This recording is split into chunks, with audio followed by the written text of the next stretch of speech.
तर हिंदी सक्तीला विरोध करणाऱ्या कवी लेखकांचं अभिनंदन असं संजय राऊत यांनी म्हटलंय। राज्यातलं मराठीपण संपवण्याचं राष्ट्रीय पातळीवरती कारस्थान सुरू आहे असंही संजय राऊतांनी म्हटलंय। समीर चौगुले यांनी घेतलेल्या भूमिकेचंही अभिनंदन असं म्हणत संजय राऊतांनी त्या भूमिकेवरतीही भाष्य केलंय। महाराष्ट्रातलं मराठीपण संपवण्याचे प्रयत्न सुरू आहेत असं म्हणत संजय राऊतांनी पुन्हा एकदा भाजपवरती निशाणा साधलाय।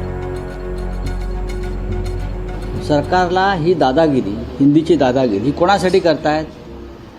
मुंबईवरती आक्रमण वाढावं, मुंबईची अधिकृत भाषा मराठी न राहता किंवा महाराष्ट्राची इतर कोणत्या भाषेला प्राधान्य मिळावं यासाठी हे चाललंय का?